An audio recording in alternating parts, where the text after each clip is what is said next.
a group of legal professionals sat down with a pair of dice. They had a case file in front of them, a shoplifting case, constructed for the study but built with practicing lawyers and extensively pre-tested. The charges, the penal code, the lot. Their job was to decide the sentence. But first, they rolled. The dice were loaded. Half the room rolled a 3, half the room rolled a 9. Then they wrote that number down on their own form as the prosecution's demand. They knew where it came from. They'd watched it happen in their own hands. And the sentences they gave followed the dice. We'll come back to that room, because it's the end of a story that starts somewhere much more harmless. Start with a wheel of fortune. People watched it spin. It stopped on a number. Then came the question, what percentage of countries in the United Nations are in Africa? Higher or lower than the number on that wheel? Say higher or lower. Then give me your actual estimate. The people whose wheel stopped at 10 guessed around 25%. The people whose wheel stopped at 65 guessed around 45%. They had watched the wheel. As far as they knew, it was pure chance. A number carrying no information whatsoever.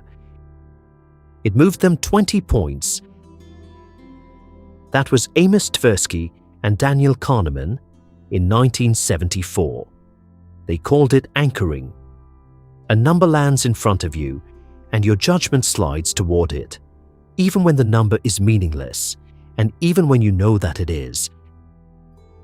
Now the obvious objection. Those people knew nothing about the United Nations.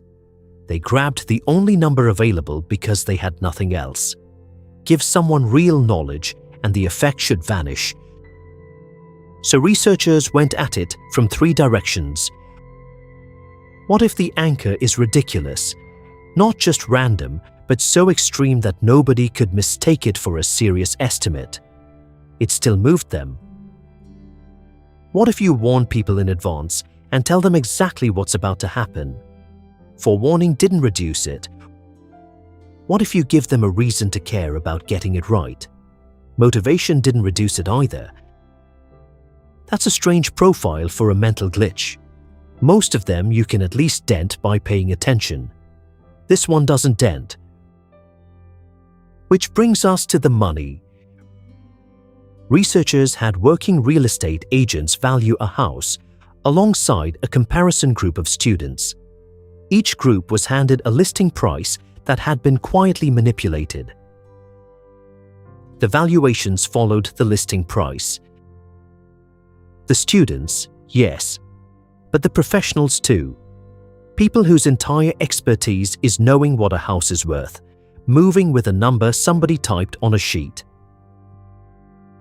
Now, at this point you should want to know whether this holds up. The core finding does firmly. When the many labs project had 36 labs rerun 13 famous psychology experiments, anchoring was one of the 10 that survived. But the version in the title of this video, the idea that a random number changes what you'll actually pay, has been fought over for a decade. The famous version is Dan Ariely's. He and 2 colleagues used the last digits of people's own social security numbers as the anchor, then asked what they'd pay for various things. Higher digits, higher bids. Then economists ran it again and got nothing. Then a paper in a major journal announced that anchoring simply isn't robust when it comes to valuation. Then others argued the failure had been misdiagnosed, that the replication had agreed with the original all along. Then a larger set of studies found the effect is real and replicable, but smaller than the headline version. So be precise about this. Anchoring on estimates is about as solid as psychology gets.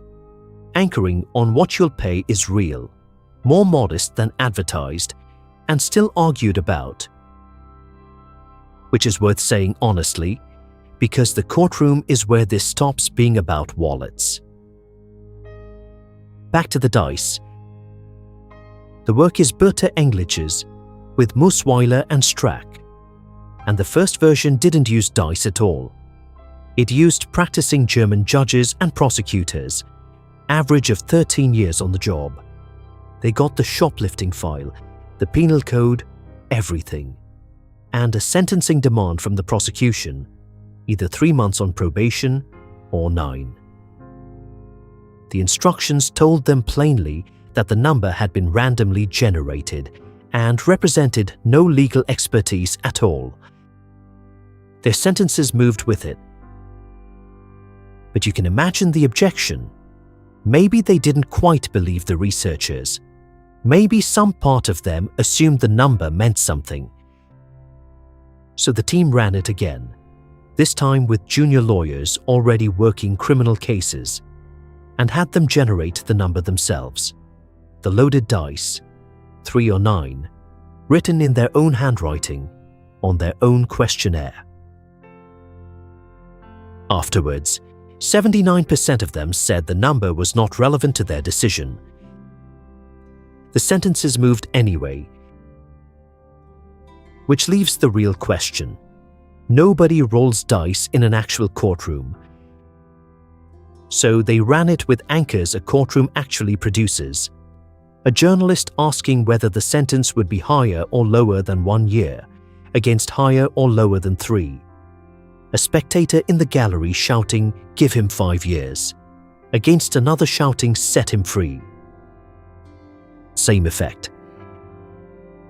And when researchers read actual court files, the pattern was there in the records.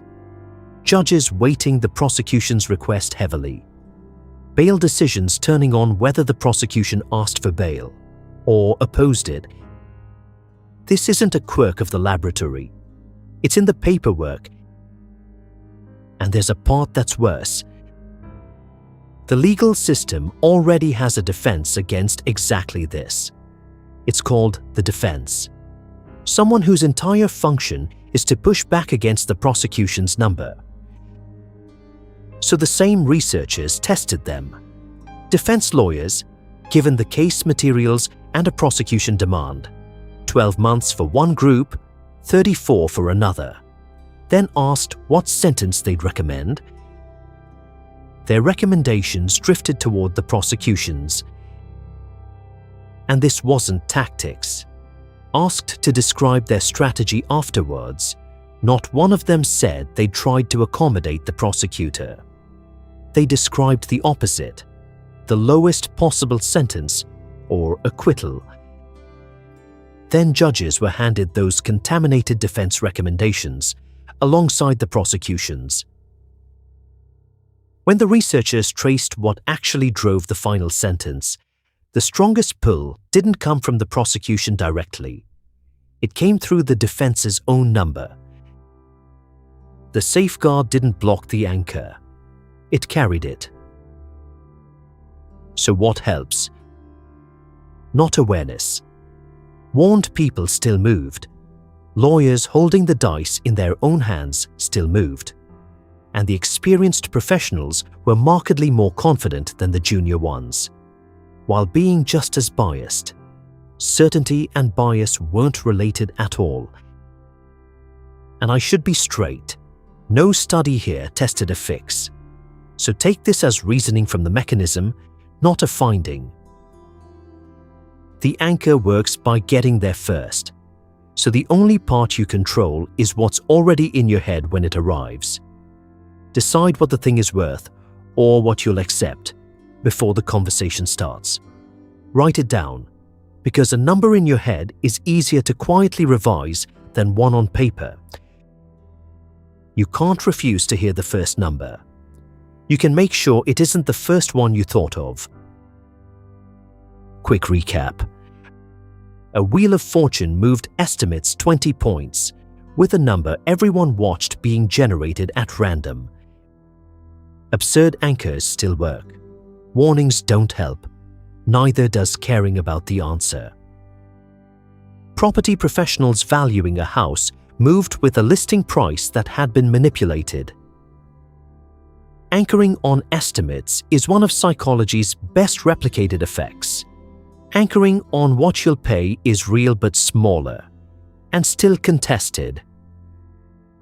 And legal professionals who rolled the anchor themselves and said it was irrelevant, sentenced to it anyway. The researchers had one practical suggestion at the end of all this, and it's oddly simple. Change the running order in court. Let the defense make its case first, before the prosecution's number is in the room at all, so the defense's own figure isn't already bent by it. Centuries of legal tradition, and the fix might come down to who speaks first. Thank you for watching all the way to the end. It genuinely means a lot. If this video gave you something to think about, do one small thing. Subscribe to CoolMyMind Psychology. Every video here unpacks the hidden psychology behind how we think, feel, and act. And subscribing is how you'll never miss the next one. Take care of your mind, and I'll see you in the next video.